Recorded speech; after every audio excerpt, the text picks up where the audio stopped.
All right, am I wired up for sound? If so, I can begin by saying, oh, to be young again. It's nice to hear Vince and have him as a colleague. We've authored a couple of books now, and whenever a publisher talks to us about doing it together, I'm always happy to do it because he does the heavy lifting. He just tells me what to do, I try to do it, and then he removes all the errors along the way and sharpens the focus, and you can see why. Thank you for being here tonight, and it's so wonderful to be back here in Arizona. I'm coming from, of all places, Las Vegas. And to see illustrations on cards was fascinating because I've been seeing real card games as we walk by. I'd never been to Vegas before, and just to walk by all of those machines and all of those tables. And in fact, when I got on the plane in Atlanta, the man sitting next to me said, you're going to Vegas? I said, yeah. He said, so are you a gambler? I said, no, in fact, I'm not a gambler. He said, then why are you going there? I said, I'm going to speak at a missions conference. Now, if he had taken a bet on why I was sitting next to him, that would not have been the answer he was expecting from me. We had a fascinating conversation all the way. Yeah, it was Muggeridge who said the depravity of man is at the same time the most empirically verifiable, even as it is intellectually unacceptable. We intellectually resist the depravity of man, but empirically we see it all around us and constantly, again and again and again. So I was talking to a man yesterday, and I said, as we're driving out at night, I said, what is it about Vegas that brings a lot of people here? He said, well, one thing I can tell you about, nobody denies out here that they're really sinners. He said the lifestyle just traps you, engulfs you, and the kinds of mistakes that are made along the way. We walked past one table as we were going out, my two colleagues and I, and one man had $30,000 worth of chips on the table that he was going to gamble away. What a pursuit in life. Who knows what he has, who else is involved in this kind of struggle, but so it is. And as Vince has spoken to you about the question of origin, I want to talk to you about three other aspects of life that we all struggle with existentially. Science and faith may have its tension points in terms of beginnings, but existentially we struggle with questions of relevance, meaning, purpose, destiny. We all struggle with it. We all ask these questions. And as I look at the paradigms and the possibilities of life and why we are actually here, I think of what Mark Twain once said. He said the two most important days in your life are, number one, the day that you were born, and number two, the day that you find out why. Years ago in Vegas, I remember reading an article in the newspapers, a man who'd gone there to have a great time, and it's all around you if you've got the money to buy it. From all the sensualities and luxuries and pleasantries that you want to enjoy. He went there into his fine hotel room, some of the finest hotels in the world. And the morning when he didn't open the door to have his room made, they finally broke the door down and found he had taken his life. And on the dresser, he had left just one line, here there are no answers. Here there are no answers. I wonder what his questions were. Why did he really go there? The issue of God's existence and non-existence has been the most definitive foundation on which life has been defined. Last year, around this time, the first week of February, actually, I was speaking to the media in Washington. And after I'd finished talking to them on some lines from Dr. Martin Luther King, who refused to believe that man is mere flotsam and jetsam in a river of life. I refuse to believe that we are so tragically bound to the starless midnight of day racism and war that the bright daybreak of peace and brotherhood can never become a reality. These are words from his Nobel Prize. And then he said this, I believe that unarmed truth and unconditional love will have the final word in reality. Unarmed truth and unconditional love will have the final word in reality. Now, if our whole educational system is based on the naturalistic framework and the scientific single vision, where do we find the extensions and implications of truth and love. You see, a scientist may know what happens when he puts A, B, and C together, but science doesn't tell that lab technician that he or she should be truthful in their findings. That comes to a metaphysical or a philosophical, or dare I suggest, a spiritual dimension of why truthfulness should even be held. Unarmed truth and unconditional love. When I finished my talk, a woman from the State Department came up to me and she said, I have been in the State Department for over 30 years. She said, let me tell you something. I have never seen such a toxic frame of mind on Capitol Hill as I'm seeing now. This was a year ago in February. After 3 decades, I've never seen such a toxic mindset of animus, and I hold very little hope for where this is headed. The same can be said today of the racial tensions with which we live. It's been a long while, having now spent half a century of my life in this part of the world, of seeing such intensity of antipathies between people. Take the newspaper, watch the news, and when you go to bed at night, when you turn that television on, you wonder if you can really, with such agitation, put your head down on that pillow and go to sleep. You see, it is ironic, but still not noticed, that at the same time as we have been moving away from absolutes and positing naturalistic frameworks and moving away from the sense of why we are even here, that at the same time we are noticing the antipathies and the hostilities and the lack of answers in our world. Can we really connect the dots? Can we not see that if there's no up and down, how are we going to settle the issues between right and left? And that's all we hear. Right, left, liberal, conservative, extremist this, extremist that. If we don't get the vertical dimension of why we are here, what it means to be human, that is the definitive starting point of why I speak to you and why I give to you the respect and the reverence and treat you as a person not of extrinsic worth given by society or by state, but intrinsic worth by the very created order. And so unconditional truth, unarmed truth and unconditional love are real pursuits. And I've often wondered if Dr. King were around today and he looked at what is happening, what he would say about his hope, whether it's being shattered or whether he would still, like a man holding on to one slender string on a violin, believe there can still be music if we can only know how to put it into the hands of the great musician. And so I want to deal as quickly as I can with the paradigm. Vince was dealing with scientism and hedonism and pluralism in the book. I dealt with atheism, humanism, and relativism. So let me just take the atheistic framework, since more and more it is becoming a paradigm for life, especially because of the likes of the Richard Dawkins, Daniel Dennett, Sam Harris, and so on. The several other authors of recent vintage have been writing in that quite vociferously and quite confidently. Between 1844 and 1900, there lived a man who was the son of a pastor, and both of his grandfathers were in the ministry. But somewhere along the way, with his lifestyle and so on, it's not too certain with his biographical data, but the idea is that somewhere, some biographers believe he'd contracted venereal disease, and ultimately in the last 13 years of his life spent moving between sanity and insanity. I'm talking about the brilliant man and the brilliant mind of Friedrich Nietzsche. So raised in this parsonage, and both of his grandfathers on both sides were in the ministry, but he chose to reject God and popularize the phrase, God is dead. But I want you to notice the honesty and candor with which he asked the implications of his own conclusions. Have you not heard of that madman who lit a lantern in the bright morning hours, who ran into the marketplace and cried incessantly, I'm looking for God, I'm looking for God. As many of those who did not believe in God were standing together there, he excited considerable laughter. Have you lost him then, said one. Did he lose his way like a child, said another. Or is he hiding?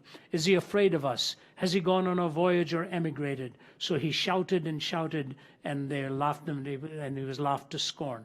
But the madman sprang into their midst and pierced them with his glances. Where is God? He cried. I'll tell you, we have killed him, you and I. We are all his murderers. But how did we do this? How were we able to drink up the sea? Who gave us a sponge to wipe away the entire horizon? What did we do when we unchained this earth from its sun? Whither is it moving now? Whither are we moving now? Away from all suns? Are we not perpetually falling backwards and forwards, sidewards and in all directions? Is there any up or down left? Are we not straying through an infinite nothing? Do we not feel the breath of empty space? Has it not suddenly become colder? Is not more and more night coming on us all the time? Must not lanterns now have to be lit in the morning hours? Do we not hear anything yet of the noise of the grave diggers who are burying God? Do we not smell anything yet of God's decomposition? Gods do decompose, and he is dead. He remains dead, and we have killed him. But how did we, the murderer of all murderers now, how do we compose ourselves? That which was holiest and mightiest of all the world has possessed has bled to death under our knives. Who will wipe this blood from us? With what water can we purify ourselves? What festivals of atonement, what sacred games will we now need to invent? Is this not the greatest of all deeds, too great for us? Must we not now ourselves have to become God, simply to seem worthy of what we've done? There's never been a greater deed, and whoever is born after us for the sake of this deed will be part of a larger history than all history hitherto. Here the madman fell silent, and again regarded his listeners. They too were silent, and they stared at him in astonishment. At last he threw his lantern to the ground, and it broke and went out. I come too early, maybe. My time has not yet come. This event will take time. And lightning and thunder require time. The light of the stars require time. Deeds require time. This deed is still more distant from them than the distant stars, and yet they have done it themselves. It's been related further on the same day that the madman entered diverse churches and there sang a requiem, Aeternam Deo. Let out and quieted, he is said to have retorted each time, what are these churches now, if they are not the tombs of a dead God and the sepulchre of a dead God? I remember in my few days at Cambridge, my professor of philosophy, Don Cupid, who was one time Anglican priest turned atheist. And he would look out of the window and point to some of the spires there in that beautiful King's Parade in Cambridge. And he would point it and say, this is what we once believed. We no longer can bring our minds to believe it. And ironically, he was an Anglican minister turned atheist. My professor of quantum was John Polkinghorne, who was an atheist turned Anglican minister, and now travels around speaking one of the leading quantum physicists of his time. Two opposite conclusions, two brilliant minds. What happens if you bury God and God is dead? Notice what Nietzsche said. Must not lanterns now have to be lit in the morning hours? Is there any up or down left? Who gave us a sponge to wipe away the horizon? What sacred games will we need to invent? How did we accomplish this deed? He knew that nature abhorred a vacuum, and something would have to come rushing in. We'd have to invent something. And so Professor Royal Roux in one of his books talks about the fact that we have to invent a noble lie, something that is beautiful, even though we know it is not true. Because we need the sacred, he says. We need these issues of love and mercy and grace and all. We must get them back. And since God is dead, let's invent a lie and find them back. He said the problem with Christianity is that it was a beautiful lie. We no longer believe it. We have to come up with a noble lie now to take its place. What is the struggle that is going on behind all of this? The first major struggle, especially in our pluralistic society, which I'm wondering what it'll take America to wake up to. Where are we going to find a moral law? Where are we going to find our absolutes? in an intentionally pluralistic society, is that not almost a given impossibility? How do you find a moral absolute without violating what somebody else claims is his or her absolute? This is the struggle with which we live. Kai Nielsen, the Canadian atheist, put it this way: we have not been able to show as atheists that reason requires the moral point of view, or that really rational persons, unhoodwinked by myth or ideology, need not be individual egoists or classical amoralists. Reason doesn't decide here. The picture I am painting for you is not a pleasant one for me. Reflection on this actually depresses me. Pure, practical reason, even with a good knowledge of the facts, will not take you to morality. This is an atheist talking. Pure, practical reason will not take you to morality. Bertrand Russell admitted that even though he lived in that naturalistic framework, he could not live as though ethical values were merely a simple matter of personal taste, and he found his own views quite incredible, he says. Those were his words. I find my own views quite incredible. I do not know what the solution is. Richard Rorty says this: if moral imperatives are not commanded by God's will, and if they are not in some sense absolute, then what ought to be is a matter simply of what men and women decide should be. There is no other source of judgment. Nietzsche himself made the comment, when we killed God, ethics died. When one gives up the Christian faith, one pulls the right to Christian morality out from under one's feet. This morality is by no means self-evident. Christianity is a system, a whole way of viewing things thought out together. By breaking its main concept, the faith in God, we break the whole. It stands or falls with faith in God. This is Friedrich Nietzsche talking. That was his quote. I had the privilege of spending time with Malcolm Muggeridge just about 7 months before he died. It was always a longing of my life to meet the man. I don't know if there was a more brilliant linguistic expert in journalism in Britain than him. It's a toss-up, they say, between him and G.K. Chesterton. But as we spent that whole afternoon together enjoying a lunch, we were walking together, and he was talking to me about his time in Russia, especially watching what Joseph Stalin had done, and the hours that he spent with Svetlana Stalin on the production of the BBC production on the life of Joseph Stalin. And we were talking about it. He said, you know, he was a believer in God at one time. I said, yes, I'm aware of it. And then he lost his faith in God. And if you read Paul Johnson's Modern Times and see the biographical sketch, it's quite incredible how he made that dramatic switch from a theistic framework to an atheistic framework. And Muggeridge told me this story. I see it is also told by Paul Johnson, verified by Svetlana and several others. A foreign visitor came to visit Stalin. He was not a very big man. Stalin was not his real name. It was a nickname because he was a man of steel, having obliterated 15 million of his own people. And the foreign visitor comes to see him. And at one point she says to him, how do you expect to be so cruel to your own people and expect them to still be following you? Stalin didn't answer her. He asked for the waiter to bring a live chicken. He took the live chicken and started to denude it, pull the feather out one at a time as the chicken was wincing, trying to break free from his clutches. He completely denuded the chicken, put the chicken down on the floor, picked up a piece of bread and walked away.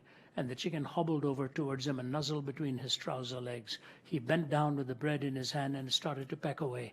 He said, madam, have you got your answer? People are like a chicken. You torture people and they will follow you for the rest of their lives. I have tortured this chicken. It will follow me for food the rest of its life. Even Lenin, when he saw what was happening in Stalin's mind and the complete devaluation of human life, warned that he may be one of the most deadliest people that the Russians ever had as a leader. His paradigm shift. Now here's what I want to say to you. Yes, when Christendom was in control, the church didn't do a very good job either. it was tough on people, it was hard on people, and any time religion is politicized, it destroys both the political system and what true religion is meant to be. So that's not the point. The point is this: Stalin was working with a logical outworking of his own belief. When Christendom was cruel towards people, it was working illogically in contradiction to what the teaching of Christ was, who always took the victim, the poor, the exploited, and put them as the centerpiece of the one to whom he really was wanting to show the greatness and the grandeur of his love. And so to atheism, I think the biggest challenge, where do we turn for an absolute in our pluralistic society? See, I come from a land of India, over 1 billion people, and hundreds of thousands, if not millions, of deities. For centuries, they believed in the ethos of what human life was all about, and hence the greeting with reverence and respect.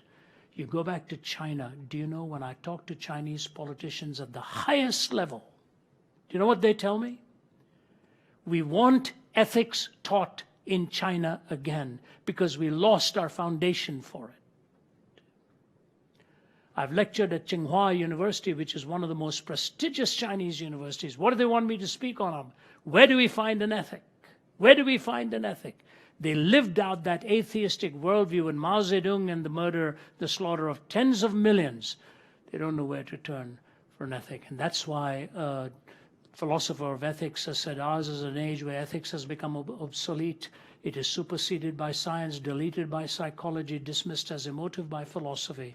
It is drowned in compassion, evaporates into aesthetics, and retreats before relativism. The usual moral distinctions between good and bad are simply drowned in a maudlin emotion in which we feel more sympathy for the murderer than for the murdered, for the adulterer than for the betrayed, and in which we have actually begun to believe that the real guilty party, the one who somehow caused it all, is the victim and not the perpetrator of the crime.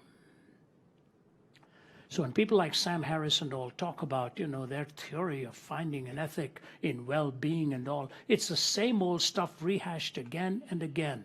But when you read the poets of old, right from the Romantic poets, they said, if naturalism is true, nature is red in tooth and claw. Nature is red in tooth and claw. And we are here by the bequest of that kind of thinking. Christ contradicts that. And so many of us become afraid of the good in what Christ has to offer, for the moral law is given to us beginning with the very character and nature of God and the value that he places upon every one of us individually. Secondly, and quickly, the struggle for a moral law. Secondly, the search for meaning. Where do we find meaning? How do we find meaning? What does meaning really mean? When we talk about a search for meaning, I put it down to 4 components that we really implicitly or explicitly are looking for. Wonder, the sense of enchantment. Last night our hosts, we very, very rarely do this because our time is so busy, and I really needed to fly to be here, but I want to be courteous, so we stayed. And we went to the Cirque du Soleil show. Never seen one before.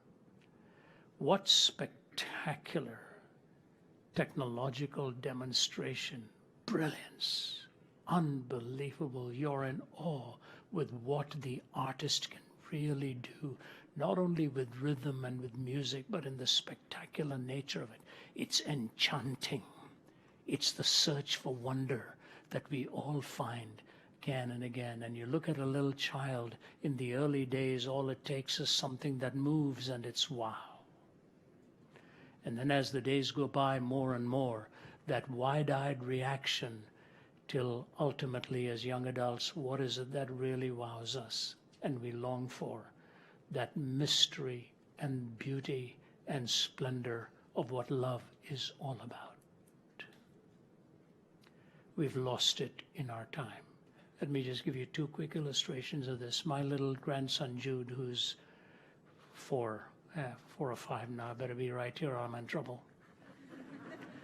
And at the age of 3.5, he's 5 now, at the age of 3.5, His mother had lost her car keys in the house, my daughter Naomi. She's a tiny little thing.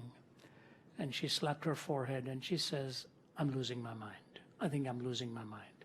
And this little kid, 3.5 years old, comes and plants himself in front of her. And he says, Mommy, whatever you do, don't ever lose your heart because I'm in there.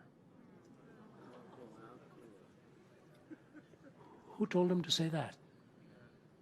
Who taught him to say that?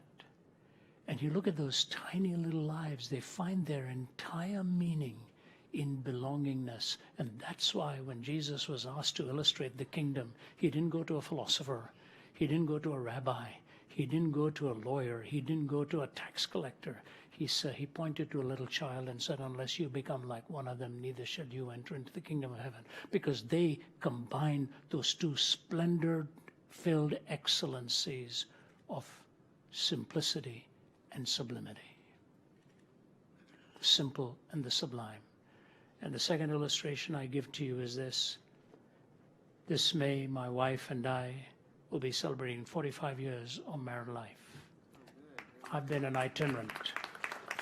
Actually, you should applaud her, not me. 45 years on the of itinerant life, more than half of which is spent on the road.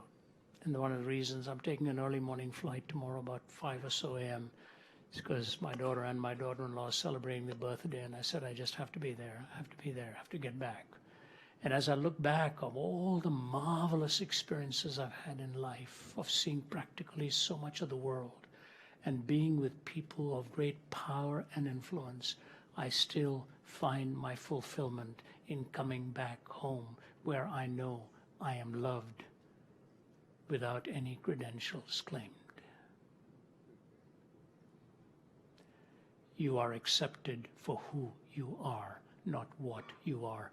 Bertrand Russell said his greatest regret in life was that he never ever found love in his life. If you read the biography of Ernest Hemingway, same thing. He lost his way. Brilliant man, brilliant writer. Wasted away in his last few years, pining without even being able to express physical intimacy. How did God design us? He designed us with a hunger for love and belongingness, and love has its boundaries. Free love is a contradiction in two words. There's no such thing as free love. Love was never intended to be free, said Chesterton. It is the nature of love to bind itself. Where do we get that from? We get that in the Judeo-Christian worldview. The atheists will struggle to define what love is and why love needs to be. So morality and love, and lastly, the question of hope. You've got the destiny that we all look for, the longing that we all have. My own colleague, Nabil Qureshi, is only in his mid-30s, and a brilliant guy. Last year found out he had stage 4. I was having lunch with him one day. I said, Nabil, it's not like you're not eating. He always calls me uncle. He said, Uncle, I don't know what's going on. He said, I'm having strange feelings in my stomach. I said, are you doing anything about it? He said, well, I just thought it was just indigestion or whatever, but I'm going to get some tests. And within 2 weeks, he found out stage 4 cancer of the stomach in his early 30s. I went and spent some time with him a few weeks ago, and we went and had lunch. I had a hard time not crying looking at him, robust, strong, but with a young baby now and a wife having to face death. Is there any hope? But there's a subtle aspect of hope that I want to talk about that we don't think about often. What is the young millennial crying for more than anything else in our time? Justice. We want justice. We want justice. We want a just society. If there is no eternity, where are you going to find justice? Are you really going to find it in your 70 years and 10? You don't see it. You simply don't see it. Time and time again, you see things happening and you say, this is unjust. This is wrong, what is happening. But the Bible describes God as the judge of all the earth. And he says, shall not the judge of all the earth do what is right. You know, if you're playing a game and you lose because somebody has cheated, you really get upset. Not just because you lost the game, but because you lost it when somebody made a lie to seem like the truth. I was talking to one, John Smoltz, the great pitcher for the Atlanta Braves. He's pitched for us for many years, a good friend of mine, and we've been friends for many years. So we were talking some time ago. I'd finished speaking to the Braves at a chapel. And, he said to me, I said, what's the most difficult part of your life, John? He said, well, the training, the training. You never live without that hanging over your head. He said, but I've also found out something else. He said, when I stand on that mound, I have to make 100 good decisions that night. He says, and he named one of the players who said was the most difficult one to pitch against. He said, when we were playing against that team, I would be tossing and turning in bed that night. What is the kind of pitch I'm going to give to him when he does come up to the plate? And he said, as I would struggle on the mound, what am I going to throw him? What am I going to throw him? A, B, C, D, and go through. He said, then you find out he was taking all these artificial supplements and stuff like that to become brilliant. He says, you don't know how angry that makes me, he said. That you're sweating bullets on the mound, trying to figure out what to throw this boy. And you find out at the end of it that he's been taking all this artificial supplements to be able to outwit you. And men all of a sudden look pretty low down when they are doing that to them. That's only a game. Think of life. Why are we debating the refugee issue? Because we want to choose between compassion and what's right, and safety and what's going to be a risk. We don't want to be caught on the wrong foot here. And so I say to you, the Bible reminds you and me that He's made us for a purpose. I have made you for myself, says God. And Augustine says He's made us for Himself, and our hearts are restless until they come to find their rest in Thee. So we've got origin, meaning, morality, destiny. These are the 4 questions of life. And let me just close with this. How are we going to find the answer? How are we going to find the answer? And the answer really has to be found in the true admitting of who we are in our hearts. Who we are. I remember speaking to a Muslim cleric, a very fine gentleman in Syria, Sheikh Hussein. We had a 3-hour dialogue before an audience, one of the nicest gentlemen I'd ever met. We had the interpreter between us. We had a cordial conversation. He was the leading Shia cleric in Damascus. Always would refer to me as professor, wanting to have a cup of tea with me, wanting to take me out for this and that. And then after we finished our dialogue, the way the dialogue went, I would ask him one question about his faith, he would answer it. He would ask me one question about my faith, I would answer it, and the audience would respond with questions. At the end of it, he looked around the interpreter and he said to me, Professor Zacharias, he said, I think the time has come for me to say this. We have to stop asking if Jesus died on the cross and start asking why. I said, may I quote you, sir? He said, yes, you may. Why? Why is the cross the centerpiece of the Christian story? Is because the problems that we face in the world are not around us, they're in here. And until the heart is transformed individually, we will never see peace externally. My peace I give to you, says Jesus, not as the world gives. And He gives that by the transformation of the heart. You look at atheism, the struggle to find a point of reference morally, struggle to find the source for love, and a struggle to even find how to move towards justice. Because if there is no ultimate hope, there is really no ultimate justice. Vince dealt with origin. I've brought you morality, meaning, and destiny. Those are the 4 points which frame your worldview. And we believe firmly it's in Jesus Christ that worldview is framed with coherence and correspondence. God bless you. Thank you for giving me a hearing. So I have got a first question that has come, and actually this will be the only question tonight that we're posing specifically to one person, and this is because of Vince inviting these questions at the front of his talk. So this question is to you, Vince. We're going to just set you up since you asked for it. I invited that question for Ravi. You know. Actually. Yeah. And here is the question. It's going to come up on screen, actually. Vince, what is your objection to the multiverse theory? Great. So thanks for asking that question, and feel free to come and talk to me further about it afterwards as well. Here's my thinking about the multiverse objection, and just to remind everyone, because not everyone may spend most of their days thinking about multiverses, the objection is, let's say there are many universes and not just one. If that's the case, then maybe it's not so surprising that one of those universes, just by chance, wound up friendly for life. And so maybe we don't have to conclude that God designed the universe. Maybe it just came about by chance, but there are many universes and one of them wound up friendly for life. The first thing that I would say in response to that is that although we have a hypothesis from some that there are many universes, we don't have compelling evidence where we actually have that conclusion. However, let's just assume for the sake of argument that someone was able to show you that yes, there are in fact many universes. I still don't think that objection works, and here's why. I said initially that Michelle was playing poker. Let's say Michelle was playing poker with my colleague Thomas. She got 12 straight royal flushes. We all said she cheated. She turns to me and says, "No, Vince, you've got it wrong. Wait, I didn't cheat. What you don't know is that actually me and Thomas play poker all day, every day. And we have for the last 20 years. We've played many, many, many hands of poker." If Michelle told me that, and if I had reason to believe her, should I change my conclusion about her cheating? And the answer is that I shouldn't.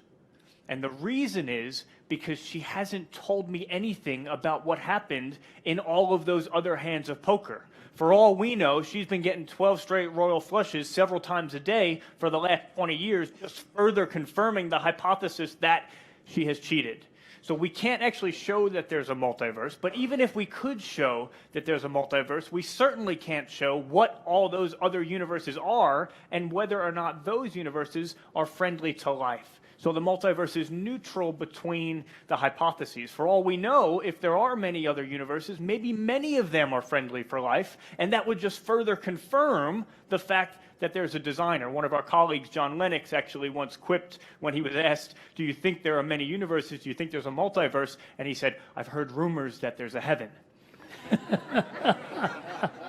So we have a powerful creative God. Maybe he's created very interesting things, but maybe those things would be friendly to life as well. Those are a couple thoughts on the multiverse, but happy to talk more about it after. Great, thank you so much. And we want to go ahead and prioritize the question from the floor right now. On the idea of, like, if there is no, like, moral ground, is having a moral ground or making up that divine lie a sense of controlling everyone here? Like, if we were to all believe one law or lie, it's almost a method of control. Having a pluralistic society in which everyone can believe different things is a sense of freedom, and by taking that away, you are chaining yourself to that lie. And so I was wondering what you thought about that. Great question. Am I wide for sound here? By the way, I remember asking John Polkinghorne that same question about a multiverse theory. And then typical Englishman, he had just one line. He said, "Let's be sure what we are talking about. Pure speculation." That's it. That was his answer in the whole room. He just didn't even want to move into any other discussion on something that was so speculative. Your point is well taken, and it can be. The fact is that, may I stand? It's easier on my back if I stand. I've often said that when you talk about morality and culture, there are three types of cultures in which we live with morality. One is called a theonomous culture, where we assume that the moral law of God has been poured into our hearts in such a way that there's a homogeneity to our thinking, not to kill, not to lie, not to steal, and all of that. In the earlier days, they would call that common law, and we would talk about that as a theonomous culture, theos, God, nomos, law. We don't really believe in that anymore. We don't believe too many truths to be self-evident. So then we go to a heteronomous culture. A heteronomous is really the kind that you're talking about here, where a handful at the top will dictate it to the masses below and control them by that. Some religions follow that heteronymous, heteros meaning another and nomos meaning law. There's another law being enforced upon us, and across history, virtually every religion has abused that privilege and punished its people for it. So we don't lean towards a theonomous or a heteronymous culture. We lean towards, as Christians, what is an autonomous, autos meaning self, and nomos meaning law. In the beginning of the created order, there was only one prohibition: not to eat of the tree of the knowledge of good and evil. However you want to explain that, what it boils down to is this: don't play God. Don't become the definer of good and evil. And in the day that you start autonomously defining good and evil, you actually end up playing God and end up enforcing your law upon everybody else, and you move towards heteronomy or some kind of theonomy. When Jesus came into this world, the law keepers were very tough. They were tough on society. They wanted to kill the one in adultery. They wanted to make the Samaritan the outcast. And it is fascinating how he took those outcasts and put them at the centerpiece of his illustration to show us that we could not use law to obliterate their humanity and bring instead mercy and grace through it. So when the Bible talks about Moses coming with the law and Jesus coming with truth and grace, what God has given to you and me is the prerogative of our choice and our self-determination. If I use my law with which to enchain somebody else and enforce it in ways that they do not want it, then I'm using it the way that you're talking about. God gives us the freedom to choose or not to choose, but he does not give us the freedom to change the consequences of that choice. The entailments follow for that choice. You cannot choose A and ask for the consequence of B. A has its logical entailments and its logical outworkings. So that's why we are free to choose, but we cannot be free to choose alternative consequences, because there is a logical connection between the choice and the entailments. That, I believe, is the difference in the Judeo-Christian worldview, which gives you the freedom to believe or not to believe, but it does not give you the freedom to change the consequences that are linked to the choice made. Thanks. You're welcome.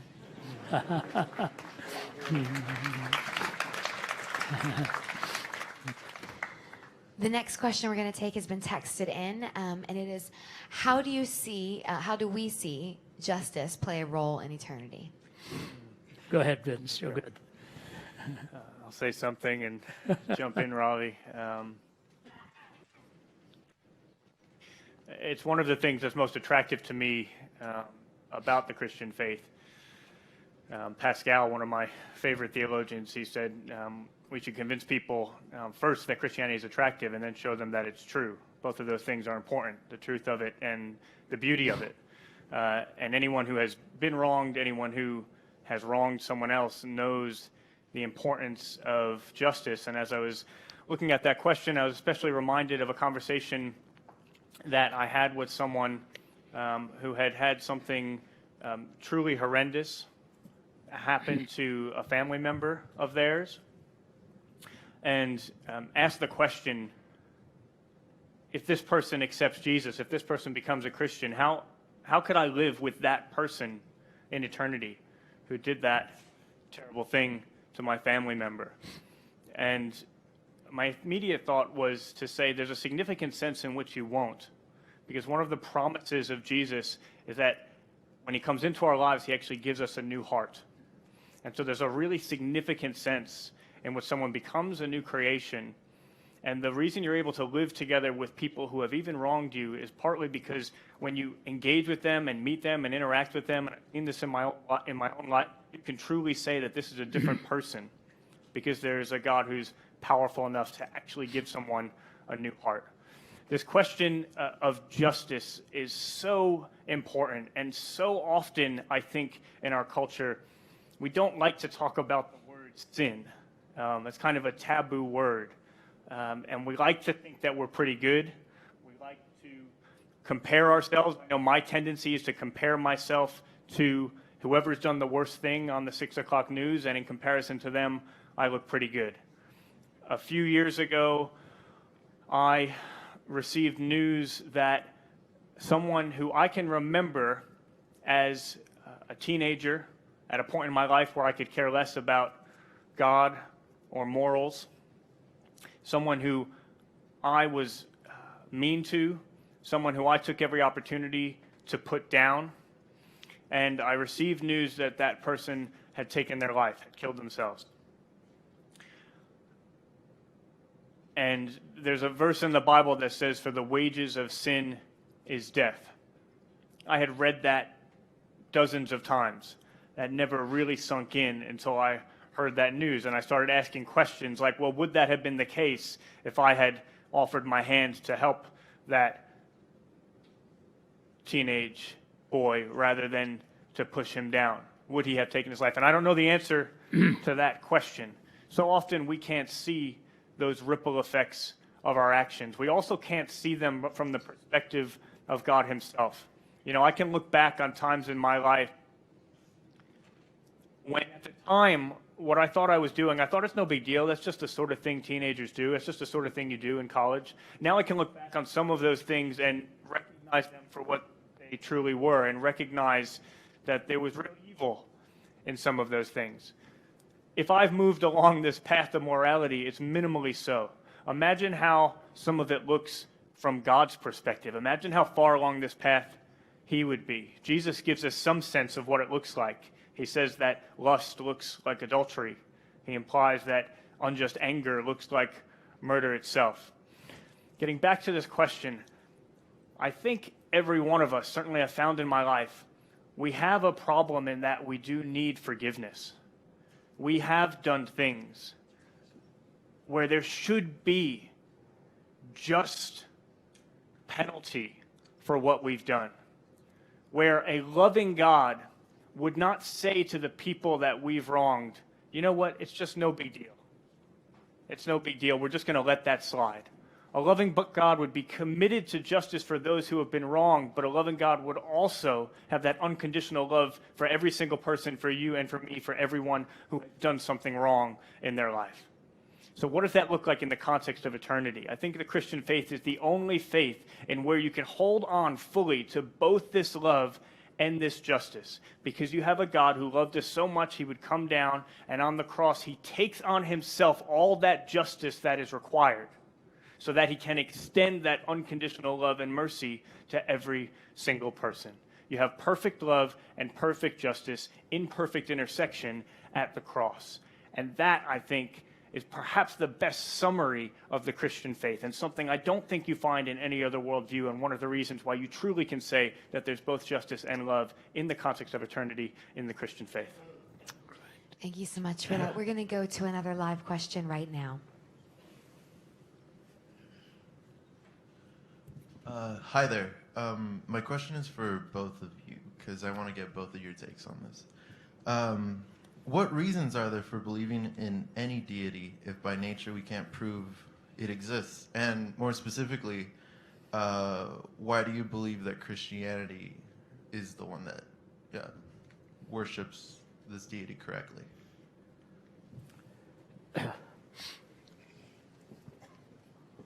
I could go either way, start with either of them. Let me give you a quick take on the first part of it and the second take on the person of Christ. And by the way, it's a great question. I think it's the most defining question and probably the most important question you're ever going to ask in life. More consequences for your life will follow from that than anything else. 3 quick stages for the first question. No matter how you cut down physical, concrete reality, no matter how you section it down, no quantity in this world explains its own existence. It has to ultimately go outside of itself to explain its existence. That's the first thing. Number 2, wherever you see specified complexity, wherever you see design and the whole purpose of organization, and hence you've got the whole expression of Frederick Hoyle that it would be like a tornado going through a junkyard and producing a jumbo 747. that if we are all demonstrably contingent and dependent and cannot explain our own existence. Number two, wherever you see specified complexity, you always assume a designer.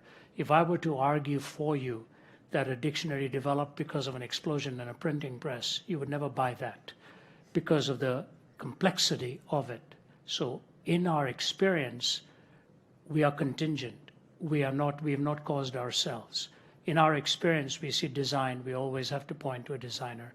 And number three, if you look at the very person and work of Jesus Christ. And so let me take the last part of it as the most important one on why I believe Jesus Christ to be the only way. When you take the 4 questions of life, of origin, meaning, morality, and destiny, and put the 2 categories for truth, correspondence and coherence, and take the 3 tests for truth, logical consistency, empirical adequacy, and experiential relevance. You've got 1, 2, 3. All right? The fact of truth, the correspondence, coherence theories of truth, logical consistency, empirical adequacy, experiential relevance. You put the questions of origin, meaning, morality, and destiny to any worldview, any of the major religious worldviews, you will find only in the teaching of Jesus Christ that you find there is a correspondence to reality and a coherence to his answers. I don't want to get into other worldviews here and try to put some of them down, but let me just take one simple explanation, for example, on the death of Jesus Christ and the cross. If you go to the Islamic worldview, they will answer your question on how you attain paradise. And the answer is your good deeds have to outweigh your bad deeds. That's classic Islamic doctrine. If you go to the Gita or the Mahabharata or the Hindu scriptures, and you ask them, how do you attain nirvana? The answer is in the payment of your karma. You always have to pay. Whether it's Hinduism, Buddhism, all pantheistic worldviews, one thing they all believe in is the karmic law of cyclical, every birth is a rebirth, and every birth pays for the previous one. When you go through that very issue, from whether it's Islam or whether it's a pantheistic worldview, and you come to the teaching of Jesus Christ and the centrality of the cross, both of those worldviews, all of those worldviews, are ultimately looking for grace and forgiveness, but they're not offered. They're not offered. I wrote a book on an imaginary conversation between Krishna and Jesus and new birth or rebirth. And if you read the Gita, for example, one of the things that Krishna is talking about is the sacrifice. We need the sacrifice. We need the sacrifice. And I've asked Hindus on that, have you found it in there? And the answer is no. So when you talk of grace and forgiveness, which of us doesn't need it? We all need grace. We all need forgiveness. And that's why I believe the cross to be the centerpiece. So Jesus describes my human condition. He provides for my malady. And in the perfection of his life and the resurrection from the dead, you see that coherence and correspondence that is not found anywhere else in any other worldview teaching. In fact, the questions we ask make Jesus' answers look even more persuasive and more compelling, because those are the very things we look for. And if you take the simple passages of Scripture from the John 3:16, for God so loved the world that he gave his only begotten Son, that whosoever believes in him should not perish but have everlasting life, a handful of words, just a handful of words. The beginning is filial. We have a relationship. The reception is conditional, whosoever believes in him. The range is eternal, but behind it all, it's legal. There is a moral law at work. And that is provided for in the gospel story. So when you move to the contingency of our existence, the specified complexity of our existence, and the historic demonstration of the person and work of Christ, and you see the answers of Jesus, you take the question of origin, meaning, morality, and destiny, apply the tests of truth. He's the only one who answers the questions with correspondence and coherence. I'm absolutely convinced of that as one who has studied world religions for most of my life now, but I'll also like Vince to put a footnote to that if you care to. Yeah. Sure. So I'll just try to keep my answer brief, but just share it with you by way of saying a bit about my story. I was first challenged to begin reading the Bible in college by some friends I had made on the soccer team I was playing on, and when I began reading through, I would cross things out and add things, and I used to write a big BS in the margin wherever I disagreed, not to denote good passages for Bible study, unfortunately.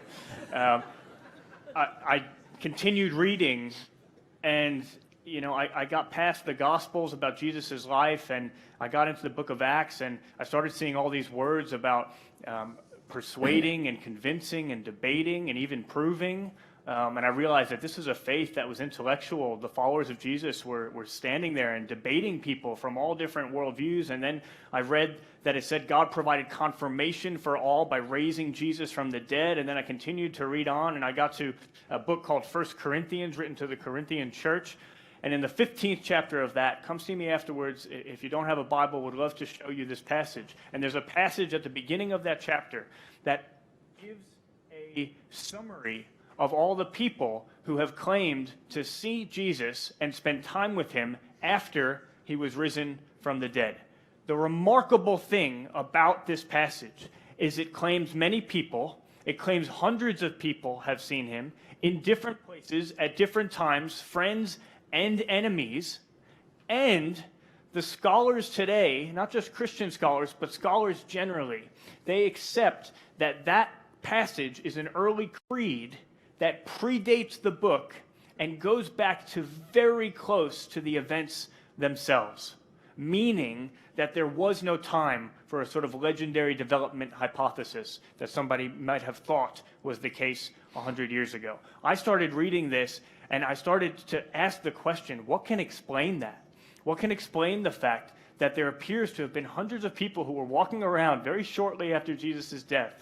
And this is very unique to Christianity, that we can actually look into this historically. And what explains the fact that there were all these people who were utterly convinced they had spent time with this man after his death, and they were even willing to give their lives for it, though they were being persecuted for the claim.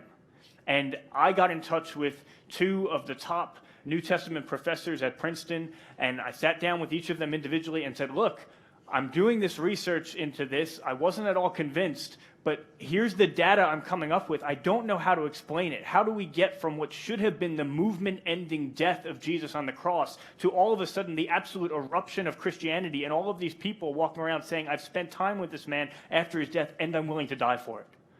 I can see how a miraculous resurrection would explain that. But if that doesn't, what else does? And one of them glanced without conviction towards a mass hallucination theory, which is riddled with problems and doesn't have any degree of credibility in the literature. The other one told me that as a historian, he simply wasn't interested in the question. And I think the assumption was that as soon as we begin to start to talk about the miraculous, we're no longer talking about history. And I've never understood why he felt he could just make that assumption before actually having the conversation. So I would just say, look into that, because you have a historical gap there. Jesus' death, his followers thought that he was this Messiah who was going to become an earthly king and reign forever, and then he died. That should have been the end of the movement. And then you have this absolute eruption of Christianity. There's a historical gap there, no matter who you are. Christians bridge that gap with the resurrection. If you don't, that's okay. But what else can go in that gap? And I've found, and many have found through historical study, that the only plausible way of bridging that gap historically is to say that Jesus actually rose from the dead. So it's one of the things that I love about Christianity. When I first began to look into the faith, I was worried that it would mean I would have to put my brain at the door. I would have to take a blind leap of faith. I knew that was something that I couldn't do. But what I've actually found is that this is a faith that you can dig into historically, philosophically, scientifically, morally, and it's one that provides rich answers. I hope that's helpful. Thank you both so much.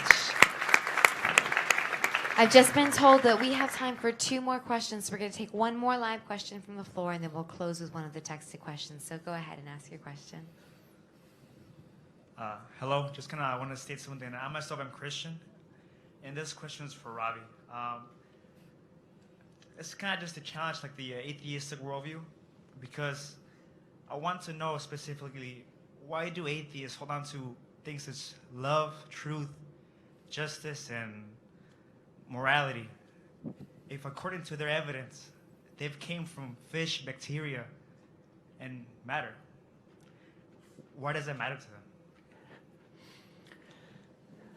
With the last statement said, why does it matter? Is that what I say? Yeah, why does it matter to them?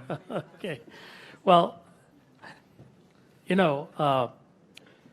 I was very much, I don't know if I would call myself a loud atheist. I was a non-theist. I never believed in it. Because when you grow up in a land with so much religion, you begin to treat them all as sort of equally respectable, but not really truthful, you know. I lived for cricket. I lived for the sports field. My parents took me to church, and I memorized the Anglican prayer book only so that I could time it to know when it would end. That's the way I did that. As soon as the vicar would say, "Let us therefore draw near by faith," I knew I had 7 minutes left, and we'd be out of there. I had no interest in that. And at the age of 17, I was on a bed of suicide. I tried to take my own life. I lived in a culture where shame is a very powerful emotion, and I wasn't doing very well. My father was hard on me. And so in trying to take my life, that Bible was brought to my room. And I couldn't hold it because my body was dehydrated. I had tried to poison myself, and the moisture was all expelled, and I was literally rushed to the hospital in emergency. They didn't think I was going to make it. And Jesus' words to me were read. Jesus said, "Because I live, you also shall live." Neither of my parents knew anything about what that meant. My life was so transformed, and the biggest thing I found after that transformation and trusting Christ at the age of 17, that all of my friends were absolutely flummoxed by this. They didn't know how to explain it. My father didn't know how to explain it. My mother didn't know how to explain it. After a while, they both made their commitments to Christ. But what I noticed was this, to answer your question. That which I longed for was now given legitimate expression. My questions seemed like they were just vaporous questions. Why am I longing for love? Why do I want truth? Why do I want meaning? Why, after I bury loved ones, do I have to walk away saying, "This is it, it's all gone and it's over with"? And in India, the life expectancy is not that high. I remember burying so many of our relatives, one after another, and my mother died when she was in her 50s. You know, my dad shortly after that. Fortunately, by then I had come to know Christ. But why do they talk about justice? Why do they talk about love?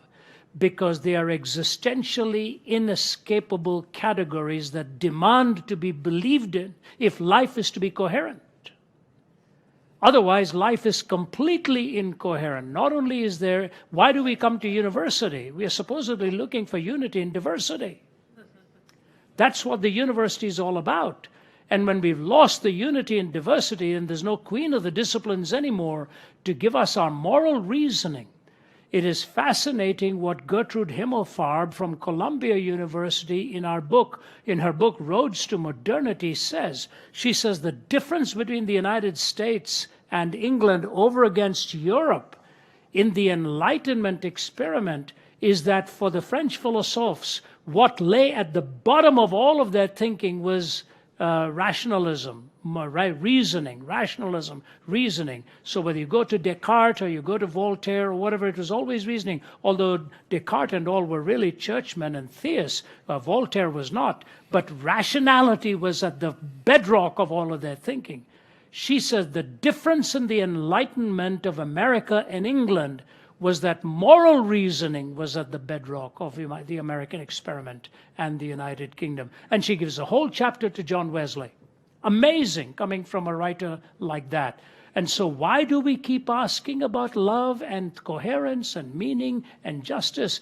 Is because intuitively we know that they are the right things in life. What has happened now is we have dispositioned and mispositioned. We talk so much about human rights, we really don't talk about the right to be human. We do not know how to define what it means to be human. Rights have to come from being right. Rights are not with their feet firmly planted in midair. They have the bedrock on which to stand, that we are created imago Dei. And what has happened with people, for example, a quick illustration, where time's running out. In a cricket match in England, one of the players cheated. And he was out, but the umpire hadn't seen what actually happened, and so gave him not out. And the batsman stayed in his crease and continued to play. Now, cricket is known for being a, quote, gentleman's game. That's why you have the saying, that's not cricket, that's not fair. And when this English player pretended to be not out and stayed on, who tweeted the most nasty insults to that? Richard Dawkins. He said, I'm never going to watch this game again with these guys the way they are cheating. He should have walked out of there. Somebody wrote to him and said, Richard, it's very consistent with what you believe, the selfish gene, you know. Amen. There you go, bro. So why does he struggle with it? For the same reason Jean-Paul Sartre said his philosophy was unlivable. And the same reason Anthony Flew in his latter years, as though as an albeit full-blown atheist, said he no longer finds it able to live consistently with the vociferous atheistic worldview that we. So my answer to your question is, intuitively we move towards that, cerebrally we try to smother it, and hence the breakdown and the tension within human life. We made the means as the ends in themselves, when God has said there is a greater end for all of us. So if it's all matter, it really doesn't matter. But behind that matter, there's this soulishness that cries out, give me justice or I die. So by their question, Richard Dawkins, questioned a Christian who couldn't, he said they don't even know the 4 Gospels. How can we really call them Christians? And so the dean of St. Paul's was interviewing him on the BBC, and he said, all right, Richard, since you're criticizing the Christian for not knowing the 4 Gospels, your Bible is Darwin's Origin of Species, isn't it? And he said, yeah, you can call it that. He said, can you give me the whole title? Dawkins goes, yeah, it's a long title. He said, go ahead, Richard. And he went on, he said, I'm sorry, dear God, oh God. He said, oh God, help me remember this. He's trying to remember. The ultimate proof of the sovereignty of God is even an atheist had to call upon him to remind him of the title of a book that said it caused him to disbelieve in him. So there you have it. Okay, all right. Thank you and God bless. So here's the final question of this evening, and it's coming by text. If Jesus preaches nothing but love, why do a lot of Christians seem to hate others that aren't Christian? I appreciate you asking that question, and I really want to affirm it. First, the first half of it, Jesus preaches unconditional love. Let me just affirm that part of the question. Love your enemies, pray for those who persecute you. Some of us take some of that for granted now, but it was radically distinctive when Jesus spoke it. And Jesus was a man who, as he was hanging on the cross, looked down at the very people who was crucifying him and said, Father, forgive them. Okay, that's the man that I follow. He said, do to others as you would have them do to you. The golden rule. Again, we take that for granted at times in the context of our culture, but that is radically distinctive to Jesus' words. The closest you can find in history to that is when Confucius said, do not inflict on others what you do not want inflicted on you. That's radically different. One of my colleagues says that's the difference between not punching someone in the face and building someone a hospital. Do to others as you would have them do to you. A radical ethic of love for every single person. So I just want to affirm that. Why do a lot of Christians seem to hate other people? We're broken. We're sinners. I have things going on in my life just like you have things going on in your life. I'm distracted so often. I'm caught up, concerned about whether I'm going to make a mistake when I'm up here in front of all these people. I'm not thinking about the way that I should love the person who's coming through the door and needs a warm greeting, that evening. We put our hands up and accept that as Christians, that we are sinners in need of forgiveness. The Christian community has become my family. Family is such a blessing. I'm so grateful for it. I have seen the very best of community in the context of Christian community. Jesus talks about the fullness of life. The Bible tells us that we're intended for a life of love and joy and peace and patience and kindness and generosity and faithfulness and gentleness and self-control. When those things characterize a community, and I have seen that in the context of the Christian community, it is utterly, utterly beautiful, and you feel at home. I don't know if you have one place in the world where you feel most at home. You feel at home in the context of that community precisely because of that unconditional love of God. That you know each other person in that community does not put upon you because of your achievements or what you merit or how deserving you are, but simply because you are a child of God, simply because you are created by Him. That's a beautiful thing. But I have also seen Christian community that's broken and that is unhealthy. It is my family. And so I want to say this in full sincerity. If you are here tonight and you have been wronged, you have been hated by a member of my family, of the Christian community, I am sorry. And please, will you forgive me? Will you forgive my family for that? That is in absolute contradistinction to the person that we follow. And I just absolutely hope, if that is the case for you, would you please give us a second chance?